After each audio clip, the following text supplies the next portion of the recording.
चूँकि गायत्री विज्ञान का पाठशाला चल रहा है, इसीलिए हमने गुड मॉर्निंग का इस्तेमाल नहीं किया। ये जो नमस्कार और नमस्ते की जो भावना है, सावधानी सुनना थोड़ा सा, क्योंकि यह एक प्रवचन नहीं हो रहा है, हम लोग साइंटिफिकली प्रूफ वाला पर बात करेंगे। तो सबसे पहले नमस्ते और नमस्कार। अच्छा, नमस्ते नमस्कार का भी एक विज्ञान है। हम क्यों नमस्ते करना चाहिए हमें, और नमस्कार क्यों करना चाहिए? हम जो बड़ों को गुड मॉर्निंग बोलते हैं, गुड मॉर्निंग में एक वो भाव नहीं आ पाता है। किसी को जब हम किसी शिक्षक को या बड़ों को जब हाथ जोड़ प्रणाम करते हैं तो हम झुकते हैं। तो झुकने से क्या फ़ायदा है? तो एक यूनिवर्स का लॉ है। तो लॉ क्या है? वो लॉ क्या कहता है, जब हम भाव विभोर होकर जब हम हाथ जोड़ते हैं तो हमको वहाँ से एक रिस्पांस मिलता है। और ये कौन सा रिस्पांस है? रिस्पांस इस पर प्रयोग कभी किया गया है। जैसे आप कभी कोई दवाई खाते हो, कोई दवाई, कचौड़ी पूरी खाते हो, कुछ भी खाते हो, अगर जैसे थाली में खाना पड़ा हुआ है, उसको आपने पहले प्रणाम किया कि हे भोजन महाराज या हे दवाई चीज, आपको मैं ग्रहण कर रहा हूँ, और इस ग्रहण करने के बाद हमें जो आपका जो फल वो मिलना चाहिए। तो पता नहीं, अभी वैज्ञानिक जो है कि जैसे नासा का भी है, रूस का भी है, अमेरिका का भी है, बड़ा आश्चर्य में है कि जिन जिन लोगों ने प्रार्थना किया उनका उस दवाई का असर कई गुना ज़्यादा हुआ उसकी तुलना में जिन्होंने दवाई लो खा लो। तो इसीलिए एक विज्ञान भारत में एक परंपरा चला कि भोजन भी आ जाए प्रणाम कर लो, पैर हाथ धो के प्रणाम कर लें। पढ़ना भी है तो पहले पैर हाथ धो लें और प्रणाम कर लें, समझ लें, उसके बाद। एक विज्ञान इसका है। हम लोग धीरे धीरे क्या हो गया, परंपरा को भूलते चले गए। बस पढ़ना क्या, किताब लिए बाहर खाए, मोमो चाइनीज खाए, आजकल तो बस कागज़ से पूछने के चलन चला हुआ है। तो धीरे धीरे क्या हुआ कि हमारा जो छात्र जीवन का जो रहस्य था, जितना ज्ञान मिलना था, वो हो नहीं रहा है। आज क्यों हो रहा है? ऐसा हो रहा है कि बड़े पैमाने पर बेरोजगारी हो रहा है। सोचो, बड़ा अजब है। आज से 1200 साल पहले, 800 साल बरस पहले, 1200 ईस्वी में जब नालंदा, जानते नालंदा ना, अभी नालंदा खंडहर है। नालंदा जो था इतना बड़ा ज्ञान का केंद्र था कि आज हम जो पढ़ने के लिए अमेरिका जाते हैं, हार्वर्ड, अमेरिका पढ़ने जाते हैं, कैम्ब्रिज विश्वविद्यालय, अमेरिका जाते हैं पढ़ने के लिए। उस समय अमेरिका से, चाइना से हंसवांग फाइयन आया था। अमेरिका से लोग, दुनिया देशों से, नालंदा कहाँ पर है? बिहार में है ना, पटना के आसपास है। तो वहाँ से लोग आता था यहाँ शिक्षा ग्रहण करने के लिए। क्यों? उसमें Nalanda was the great centre of learning, ज्ञान का बड़ा केंद्र था। ऐसा क्या था बिहार में? तो बिहार में लोग पढ़ने के लिए आते थे बाहर से। आज बिहार की स्थिति अत्यंत दयनीय हो गई है। कारण क्या है? कारण क्या है कि बख्तियार खिलजी ने समझ गया, क्योंकि उस समय वो था मुस्लिम शासक। उसने देखा कि भाई कोई भी देश अगर विकसित है, कोई भी राज्य अगर विकसित है, कोई भी समाज, कोई परिवार या कोई खुद व्यक्ति अगर विकसित है, उसका एकमात्र कारण है ज्ञान। क्या है? ज्ञान। क्योंकि ज्ञान अगर होगा तो चूँकि ज्ञान से क्या होता है, हमारा दिमाग फैलता है, हमारा समाज फैलता है। तो ऐसा क्या करें कि ज्ञान को ही खत्म कर दें। तो बख्तियार खिलजी ने क्या कर दिया, आग लगा दिया कहाँ? नालंदा के लाइब्रेरी में। और मालूम है वो आग इतनी भयानक थी और इतना लंबा चला कि तकरीबन 6 महीना तक आग लगा रहा। 6 months द फायर कंटिन्यूड। 6 महीना के बाद सारा पुस्तक जल के राख हो गया। उनमें हमने कहानी पढ़ा इतिहास में, उनमें ऐसे दुर्लभ किताब, दुर्लभ मतलब जो जल्दी किताब मिले नहीं, ऐसा सब किताब था। अगर कोई पढ़ ले आदमी तो जो 100 साल जिंदा रहेगा, 500 साल तक जिंदा रह सकता। कैसे? अपनी योग साधना करके, अपने सांसों को कंट्रोल करके।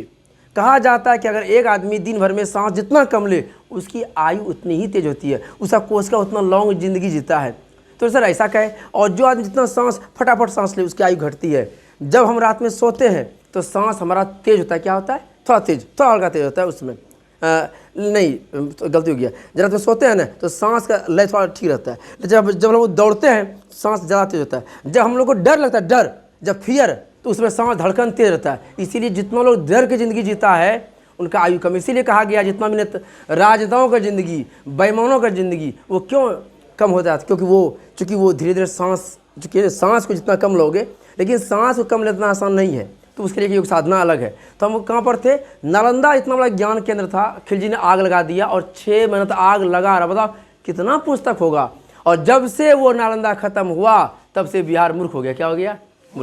मूर्ख मतलब लोग ऐसे काउंट करता है। ऐसे तो है यहाँ पर IAS है, IPS है, दुनिया भर के साइंटिस्ट बड़े बड़े हैं, लेकिन फिर भी जो है ओवरऑल ऑन एन एवरेज औसत में निकालोगे तो बिहार को जो दर्जा दिया गया, पिछड़ा, बैकवर्ड, गरीब राज्य। क्यों? क्योंकि ज्ञान खत्म। जिस घर में ज्ञान खत्म वो घर में क्या होगा? तो इस ज्ञान को तो ये ज्ञान, तो आज हम लोग सीखेंगे कि चूँकि हम लोग छात्र हैं, छात्र ही देश का भविष्य है। देश है क्या? खुद का भविष्य नहीं, खुद का। तुम्हारे माँ बाप को जो करना था कर दिया, अब तुम्हारा भविष्य है। तो आज हम लोग चर्चा करेंगे कि ये जो ज्ञान है उनका संबंध है लक्ष्य से। फिर से, the knowledge has the connection with the target, aim, purpose, है ना, एम्बिशन, लक्ष्य। सर ये लक्ष्य क्या होता है? ये लक्ष्य क्या होता है?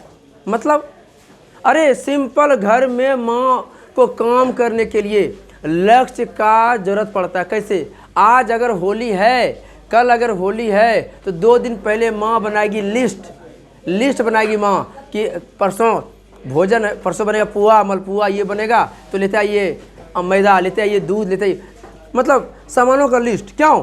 क्योंकि परसों बढ़िया से खाना बनाएंगे। और अचानक आज हो जाए कि आज पता नहीं होली है, हाँ बनाइए कुछ, अच्छा खाना क्या बना दे, तो खाने में स्वाद नहीं आएगा।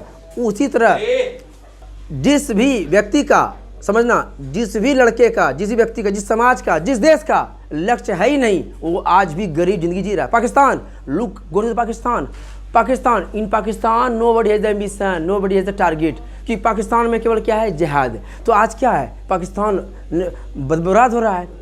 सबसे अभी जो एक गरीब देश में जो भर रहा है उसका नाम है फिनलैंड कंट्री। फिनलैंड, हमने फिनलैंड के बारे में पढ़ा, और फिनलैंड पर रिसर्च करने के लिए अमेरिका ने अपना टीम भेजा है, जापान ने अपना टीम भेजा है, और इंडिया वाला भी टीम गया है। वहीं से नई शिक्षा नीति का भी आ रहा है। तो फिनलैंड में क्या है? फिनलैंड का एक रूल है कि जिसको पढ़ना है वो लक्ष्य चुनिए, बिना लक्ष्य का कभी तो ज्ञान बढ़ेगा ना कुछ मंजिल मिलेगी। सर लक्ष्य क्या? अरे लक्ष्य क्या? सिंपल परिभाषा, सूर्य की रोशनी को आप लोग पढ़ते हैं, राइट से पढ़ाते हैं वो फिजिक्स कि जब कि सनलाइट के सनरेज है, जब ये कागज़ पड़ता है तो क्या होता है? वो जल जाता है। ऐसे तो दिन भर आप धूप में चलिए, कहीं जलेगा नहीं। तो इतना एक सिंपल, उतना बड़ी रोशनी को कंडेंस किए एक बिंदु पर और वो जल गया। तो एक वैज्ञानिक कहता है कि एक दिन में 59,000 विचार दौड़ता है हमारे माइंड में। कितना विचार? 59, 59,000 विचार, अलग विचार, ये विचार, खाने के विचार, पीने के विचार। और जितना लोग साइंटिस्ट बना है, जितना लोग महान अमीर बने हैं, बस एक लक्ष्य, पैसा कमाना, पैसा, एक तो एक ही। और अगर 59 विचार अगर एक बार अटैक करे, एक विचार कि हमको बनना है क्या? IAS, हमको बनना है क्या? आर्मी, हमको क्या बनना है? देशभक्त, हमको क्या बनना है? एक इंजीनियर, हमको एक टारगेट रहे, एक थे, तो 59,000 मिल के बनाएगा एक बाण। क्या बनाएगा? अग्निबाण, ब्रह्मास्त्र जो बोल सकते हो। और वही आदमी जो है ना सक्सेस करता है लाइफ में। और छनर भरना मतलब 59 विचार, मतलब अभी खार, अरे वहाँ घूमना, अरे चढ़िया जाना है, अरे वहाँ टेम्पो पढ़ना, अच्छा 84 क्लास है, प्रणाम करो। धीरे धीरे अनेकों विचार से क्या होता है? हमारा सूर्य की किरणें, तो सूर्य की किरणों को जो इकट्ठा किया, अरे देख लो घर में सूर्य की किरणों को इकट्ठा करने का क्या है काम? Solar energy. क्या है? वो जो देखते हो सोलर प्लेट घर में लगा दिए, क्या किया?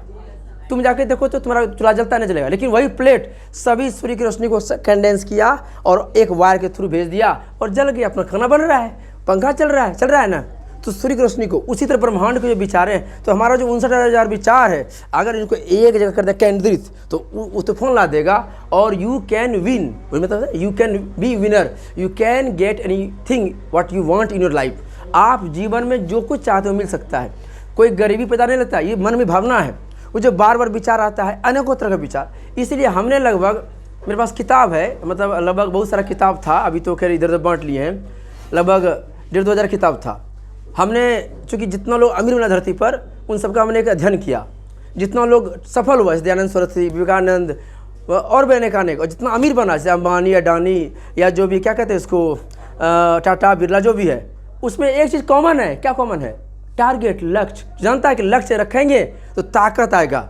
मार करना है उसको मार करना, मतलब चलो सबको मिल के एक, अरे एक सिंपल बोलते हैं मार करने वाला, हालांकि ये चीज़ गलत है, क्योंकि इसमें कहा जाता है कि जिस बच्चों को भावना मार करने भावना आ गया, वो बच्चे का टारगेट खत्म। क्योंकि टारगेट का जितना भी लोग सफल हुआ धरती पर, वो होता है केवल क्या? सही उद्देश्य के लिए, सही कर्मों के लिए और एक अच्छी चीज़ पाने के लिए, ना कि समाज को तोड़ने के लिए, ना खुद के जीवन को तोड़ने के लिए। तो लक्ष्य जो ज़रूरी है, और लक्ष्य जो है अब आपको तय करना है। लक्ष्य जब चुनोगे ना, पता नहीं क्या ताकत है। क्या इधर में एक IAS का इंटरव्यू पढ़ रहे थे, कभी क्या होता है, अरे अच्छा सोचेंगे बाद में, मैट्रिक कर लेंगे, इंटर कर लेंगे ना, उसके बाद जो है देखा जाएगा, इंटर के बाद BA जब करेंगे ना, उसके बाद 2 साल का जो एनर्जी तो चला गया ना, और एनर्जी जो है तो चला गया। तो ये जो लक्ष्य चुनने का जो विज्ञान है वो शुरुआती है। कहा जाता है कि जितना फिनलैंड कंट्री है, जापान है, चूँकि हम 2 ही कंट्री का नाम बताएंगे, जापान और फिनलैंड। तो जापान को 2 आदमी मिलने आए थे मेरे घर, मतलब दुकान में आए थे मिलने के लिए। तो है ना, वो टीचर थे वहाँ का, यहाँ की बिहार का ही टीचर, बिहार का टीचर जापान पढ़ाता है, उसने बोला गजब वहाँ को पढ़ाई है, गजब पढ़ाई है वहाँ का। तो आज भी जापान में 150 वर्ष से ज़्यादा जीने वाला की आबादी सबसे ज़्यादा है धरती पर। मैंने क्या कहा, Japan is the first country where people live more than 150 years, मतलब ज़्यादा सब आदमी नहीं, लगभग इंसान है जो जापान में है जो कि 150 वर्ष ज़िंदगी जी रहा है। क्यों? हर आदमी के पास लक्ष्य है, लक्ष्य है, लक्ष्य, लक्ष्य। लक्ष्य में क्या होता है, बूढ़ा आदमी है, चलो ये काम करना है। एक बार क्या हुआ, आज तक पत्रकार गया, ये 20 साल पहले घटना, जब बच्चे थे, तो एक बूढ़ा आदमी रामायण पढ़ने की प्रयास कर रहा था, प्रयास सीख रहा था, संस्कृत में प्रयास कर रहा था। तो आज तक पत्रकार ने पूछा, अरे आप बूढ़ा हो गए, 72 साल की उम्र है, अब पढ़ने का प्रयास कर रहे हैं, जानते तो ये नहीं प्रयास कर रहे हैं तो क्या पता तो मर जाइए। बोला, ओ यही तुम लोग बिहार से हो या इंडिया से हो, यही सोचते हो। अरे ज्ञान पाने का उम्र नहीं, जो मेरा लक्ष्य बना है कि ना हम इसको सीखें और हम सीख जाएंगे। और वहाँ इसीलिए जापान में लोग 72 साल की उम्र में पढ़ना सीखता है, पढ़ाई की उम्र नहीं, क्योंकि वहाँ पर है क्या, लक्ष्य, और है ना लक्ष्य, क्योंकि जब लक्ष्य रहेगा तो उमंग आएगा कि वो ये करना है। और हमारे जैसे बूढ़ा आदमी कोई काम नहीं है, जा गांव में देखो, नहीं कोई काम ताश मिल रहा है, क्योंकि कोई लक्ष्य नहीं है। गांव में क्या काम नहीं है, अगर खेत में खाली पड़े तो उपजाएंगे, फल फूल उपजाएंगे, ये उपजाएंगे, लेकिन नहीं टाइम पास करना, क्योंकि कोई लक्ष्य ही नहीं जीवन में, सरकार जो देगा करेंगे।